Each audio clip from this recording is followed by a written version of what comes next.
दीवारों पर फीकी हरी रंग की पेंट जगह जगह से उखड़ी हुई। फ्लोर पीली पड्डी चिस चुकी लिनोलियम की है जिसमें अजीब काले धब्बे हैं। कॉरिडोर लंबा और खाली है सिवाय एक अकेली टिमटिमाती फ्लोरोसेंट लाइट के जो बीच में लटकी है। बाकी सब छाया में डूबा हुआ है।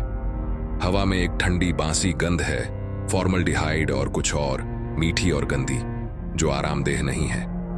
दीवार के साथ एक धातु का व्हील चेयर अकेला खड़ा है, मानो किसी ने उसे जल्दी में छोड़ दिया हो। राहुल घबराया हुआ और थका हुआ कॉरिडोर के नीचे चलता है। उसने एक साधारण टी शर्ट और जीन्स पहनी है और उसके चेहरे पर पसीना है। उसके हाथ में एक कमजोर टॉर्च है जो अस्थिर रोशनी डाल रही है। वह हर छाया पर डर से कांपता है। राहुल फुसफुसाते हुए, कोई यहां है? हेलो? उसकी आवाज उसके चारों ओर अंधेरे में गुम हो जाती है। केवल टिमटिमाती लाइट की हल्की सी गुनगुनाहट सुनाई देती है। वह चलता रहता है। उसका दिल उसकी छाती में तेजी से धड़क रहा है। उसे हर कदम पर लगता है कि कुछ उसे देख रहा है। एक कमरे का दरवाजा, कमरा 207, थोड़ा सा खुला हुआ है। दरवाजे के ऊपर की पेंट पीली और दरार वाली है। राहुल रुक जाता है, हिचकिचाता है। उसे अंदर देखने की इच्छा नहीं है, लेकिन उसे पता है कि उसे देखना होगा। यह क्यों? वह पूरी तरह से नहीं जानता। एक अजीब मजबूर जिज्ञासा। वह धीरे से दरवाजा धकेलता है। यह एक चीख के साथ खुलता है जैसे कोई दर्द में चिल्ला रहा हो। कमरा 207, जारी कमरा अंधेरा है सिवाय कॉरिडोर से आने वाली मंद रोशनी के। राहुल अपनी टॉर्च घुमाता है। कमरा छोटा और नंगा है। एक जंग लगा धातु का बेड एक कोने में है। गद्दे पर गहरे रंग के धब्बे हैं। एक पुराना डल दिखने वाला ड्रेसिंग टेबल दीवार के साथ है। उसका शीशा दरार खाया हुआ है। कमरे में हर चीज धूल से ढकी है, जैसे इसे सालों से इस्तेमाल नहीं किया गया हो। कमरे में हवा और भी बांसी और घनी है, उस अजीब मीठी सड्ढी गंध से भरी हुई, जो अब और भी तेज है। राहुल को अपनी नाक से कोदधनी पटती है। कोने में अंधेरे में कुछ हिलता है। राहुल चौंक जाता है। टॉर्च को उस दिशा में घुमाता है। एक आकृति अस्पष्ट और छायादार कोने में खड़ी है। यह चुप है, बिल्कुल स्थिर। राहुल डर से, कौन है? आकृति हिलती नहीं है। अंधेरे में यह लगभग अदृश्य है। राहुल धीरे धीरे कदम आगे बढ़ाता है। टॉर्च की रोशनी आकृति पर रखता है। रोशनी आकृति को प्रकट करती है। यह एक मनुष्य जैसा दिखता है, लेकिन कुछ गलत है। त्वचा पीली और पार्च्ड है, जैसे कागज।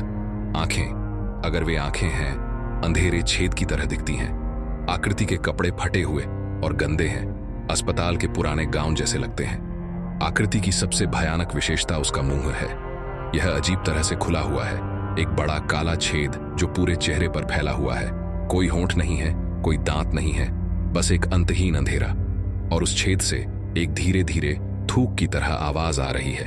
आकृति, OS, धीमी कर्कश आवाज। भूख। राहुल का खून ठंडा हो जाता है। वह पीछे हटता है, लगभग गिर जाता है। राहुल घबराया हुआ, तुम क्या हो? आकृति हिलती है, एक धीमा अनिश्चित कदम आगे बढ़ाती है। थूक की आवाज तेज हो जाती है, अब एक कम दर्दनाक गुर्राहट में बदल जाती है।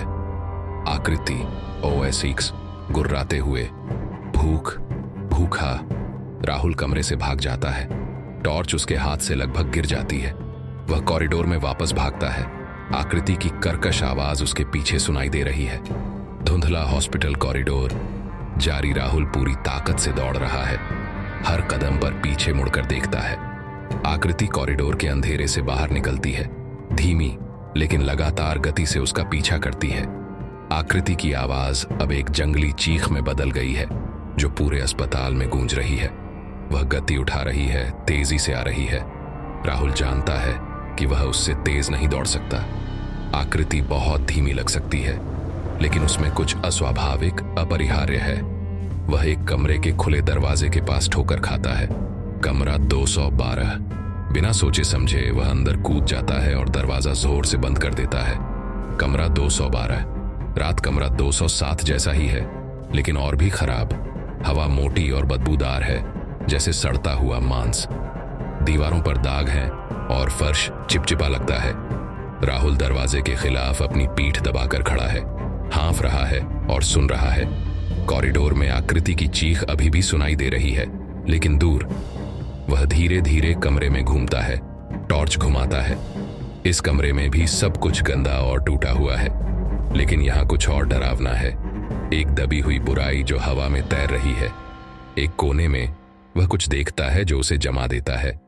एक और आकृति 207 वाले कमरे की आकृति से मिलती जुलती, लेकिन यह अलग है। ये एक दीवार के खिलाफ घुटनों के बल बैठी है। उसका सिर झुका हुआ है। इसके कपड़े और भी खराब हैं और उसकी त्वचा लगभग पारदर्शी है, जैसे वह अंदर से खोखली हो गई हो, लेकिन यह हिल नहीं रही है। यह पूरी तरह से स्थिर है, मानो पत्थर की हो। राहुल धीरे धीरे आंकड़े के पास जाता है, डरा हुआ लेकिन मोहित।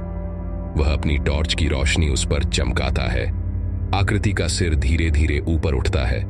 उसका चेहरा 207वें आकृति जैसा ही है। पीली, पार्च्ड स्किन, अंधेरे छेद जैसी आंखें और वही भयानक काला मुंह, लेकिन इस बार मुंह बंद है और आंखों में एक दर्दनाक खोखली चमक है। दूसरी आकृति, धीमी आवाज, लगभग कानाफूसी, मदद करो। राहुल चौंक जाता है, एक कदम पीछे हटता है। क्या उसने बस सुना? क्या उसने सुना कि यह आकृति बोल रही है? राहुल फुसफुसाते हुए, तुम क्या कहा? आकृति फिर बोलती है, उसकी आवाज और भी कमजोर, लगभग श्रव्य नहीं। दूसरी आकृति, कानाफूसी, मदद करो, हमें मदद करो। फिर आकृति का शरीर कांपने लगता है। यह धीरे धीरे दर्द से हिलता है, जैसे कुछ उसे अंदर से खा रहा हो। मुंह धीरे धीरे खुलता है, पहले एक दरार, फिर चौड़ा और चौड़ा, जब तक यह पूरी तरह से खुला ना हो जाए। 207वें आकृति के जैसा ही भयानक छेद, लेकिन इस बार छेद से थूक की आवाज नहीं आ रही है। इसके बजाय एक धीमी, दिल दहलाने वाली सिसकी निकलती है। दूसरी आकृति, असहनीय दर्द में सिसकी, दर्द, बहुत दर्द। फिर दूसरी आकृति की आंखें राहुल पर पड़ती हैं और इस बार अंधेरे छेदों में एक और चमक है। भूख नहीं, बल्कि निराशा, एक गहरी अंतहीन निराशा। दूसरी आकृति, निराशा में, बचाओ, अगर तुम कर सकते हो। कोई नहीं आया, कोई नहीं आया। आकृति की आवाज धीमी पट्टी डी जाती है। एक और सिसकी निकलती है और फिर शांति। आकृति स्थिर हो जाती है, फिर से पत्थर की, लेकिन इस बार निराशा की वह धुंधली चमक उसकी आंखों में बुझ गई है। केवल खाली अंधेरा बचा है। राहुल डर से कांप रहा है, दीवार के खिलाफ और भी पीछे हटता है। वह नहीं समझ पा रहा है कि क्या हो रहा है। यह अस्पताल क्या है, ये आकृतियां क्या हैं, और भयानक सच्चाई क्या है जिसका उल्लेख शीर्षक में किया गया था। तभी कॉरिडोर में उसे आकृति की चीख सुनाई देती है, अब और भी करीब, और भी तेज। यह कमरे 212 के दरवाजे की ओर बढ़ रही है। राहुल जानता है कि उसके पास ज्यादा समय नहीं है। उसे इस अस्पताल से बाहर निकलने का रास्ता खोजना होगा और जल्दी करना होगा। लेकिन अब उसे एहसास हो रहा है, यह सिर्फ खुद को बचाने के बारे में नहीं है, यह इन आकृतियों के बारे में भी है, उनके दर्दनाक सिसकियों और निराशा की उन आखिरी शब्दों के बारे में। बचाओ, अगर तुम कर सकते हो। कोई नहीं आया। राहुल को एक ठंडी कंपकंपी आती है। वह अब सिर्फ भयभीत नहीं है, वह कुछ और महसूस कर रहा है, एक अजीब अवांछित सहानुभूति। वह अपनी टॉर्च पकड़ता है, अब पहले से कहीं ज्यादा दृढ़ निश्चयी। वह दरवाजे से दूर हटता है और कमरे के केंद्र में कदम रखता है। राहुल अपने आप से, दृढ़ता से, ठीक है, चलो देखते हैं कि यहां क्या चल रहा है। कॉरिडोर्स की चीख और तेज हो जाती है। राहुल कमरे के दरवाजे की ओर मुड़ता है। डर की एक और लहर उसे जकड़ लेती है, लेकिन इस बार डर के साथ जिज्ञासा की एक नई भावना भी है। कमरा 212 जारी। राहुल कॉरिडोर की ओर निकलने वाले दरवाजे की ओर बढ़ता है। वह दरवाजे के हैंडल पर हाथ रखता है, हिचकिचाता है, फिर गहरी सांस लेता है और उसे खींचता है। अंधेरे में कटौती,